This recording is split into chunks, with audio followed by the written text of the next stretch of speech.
প্ৰথমতে মই অসম হেডলাইনক আন্তৰিক অভিনন্দন তথা কৃতজ্ঞতা জ্ঞাপন কৰিছোঁ।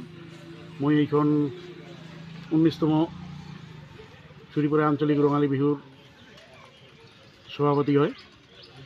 আমি আজি প্ৰথম কাৰ্যসূচী হিচাপে প্ৰথমতে আমি পতাকা উত্তোলন কৰিলোঁ।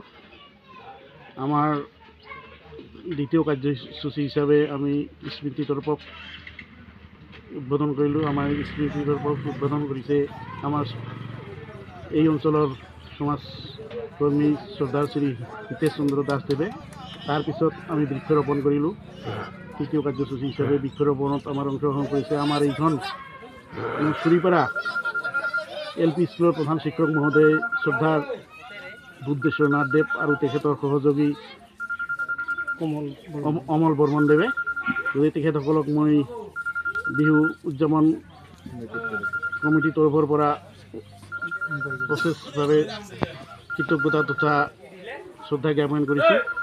সমূহ ৰাইজক মই আমন্ত্ৰণ জনাইছোঁ যাতে সকলোৱে আমাৰ এই কাৰ্যসূচীত অংশগ্ৰহণ কৰে আৰু বিহু উপভোগ কৰে।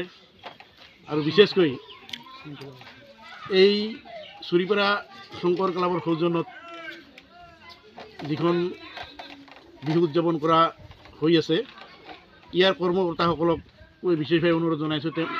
তেওঁলোকে খুব সুন্দৰভাৱে যি সহায় তথা সহযোগিতা আগবঢ়াইছে তাৰ কাৰণে মই তেখেতসকলক আন্তৰিক অভিনন্দন জ্ঞাপন কৰিছোঁ।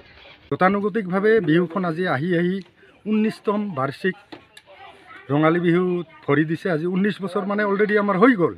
কিন্তু আমি যিখিনি সামাজিক ৰীতি নীতি বিহুৰ লগত জড়িত সংযোজন সেইখিনিক উপস্থাপন কৰাৰ কাৰণে চেষ্টা কৰিছোঁ। আৰু আমি ডেকাচামৰ পৰা বহুত উদ্যম পাইছোঁ। প্ৰতি বছৰে এইবেলি আমাৰ যোৱাবেলি হৈছিল, যোৱাবেলিও ভাল হৈছিলে আৰু এইবেলি আমি আৰম্ভণিহে গধূলি সাংস্কৃতিক সন্ধিয়াৰ আয়োজন কৰা হৈছে আমন্ত্ৰিত শিল্পীৰ জৰিয়তে। লগতে বিহু আৰু যিখিনি পৰম্পৰা, যিখিনি ৰীতি নীতি সংস্কাৰ সেইখিনিক লৈ আমি বিহুখন মানে জীয়াই ৰখাৰ কাৰণে অনাগত দিনত আমি আৰু উৎসাহিত হ'ম।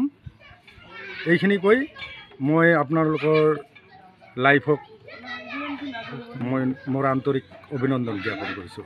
ধন্যবাদ। হয়, বিহু বুলি ক'লে আচলতে বহুত মনত যি আমি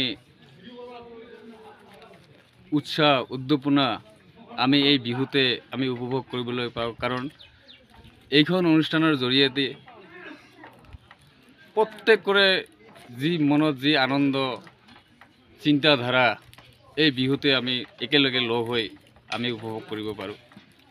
তাৰ কাৰণে মই এতদ অঞ্চলৰ বিশিষ্ট অতিথিবিলাকক লগত লৈ চুৰিপাৰা আঞ্চলিক ৰঙালী বিহু উদযাপন সমিতিৰ তৰফৰ পৰা এখন ধুনীয়া অভ্যৰ্থনা কমিটি গঠন কৰা হৈছে।